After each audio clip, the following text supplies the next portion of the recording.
Okay, this is a short video, the first of two. This is on basically how to how to download and install um, Avidemux, which I found to be a very useful and convenient video editor.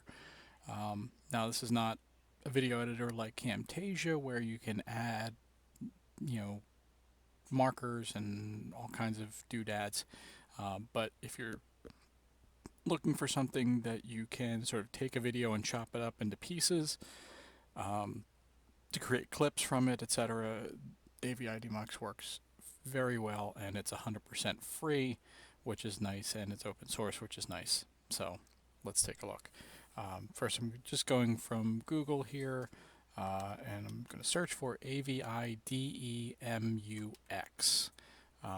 AVI is sort of an archaic video format. Demux is short for demultiplex, um, technical terms, but I'm not sure why they went with this name, but it's still a great application. So I'm going to go to the Avidemux free source page, and you'll notice it's on sourceforge.net. This is a great source for no pun intended, for open source software.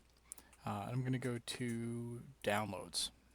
I haven't downloaded this in a while, so I'm not sure what version we're up to, but you'll want to scroll down.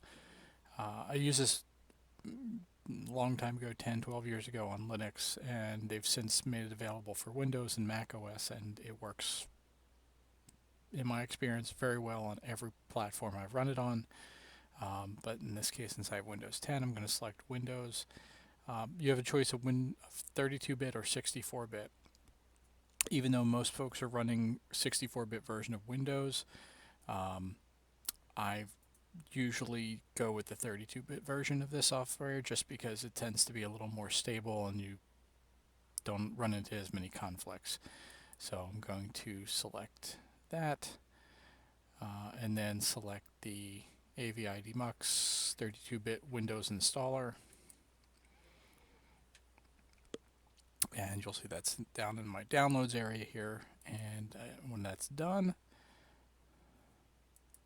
I can click on that and it's going to run the installer. Of course, the installer is running on my other screen here, so give me a moment. Click yes.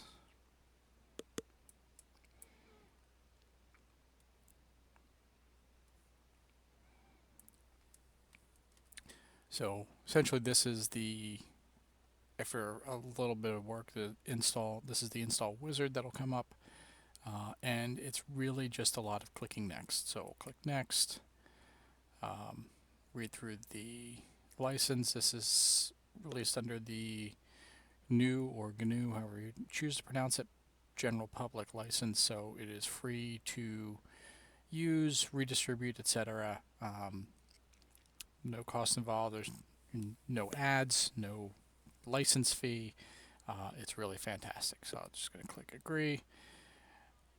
There are components you can choose to install. I generally I don't install anything else. These are sort of advanced things that most people are never going to need unless you're actually writing plugins for it. But I'm going to leave that out. Just click next. It'll create icons on your desktop and in your start menu, programs folder, etc. Just click next, and then if you want to put it in a particular folder in the start menu, which is in Windows 10 is no longer really a thing, but I'll just click next and install. And then you just wait for this to finish.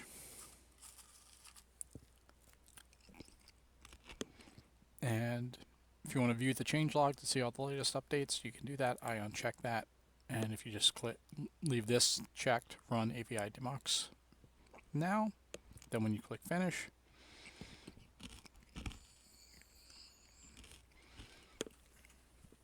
it will launch the application.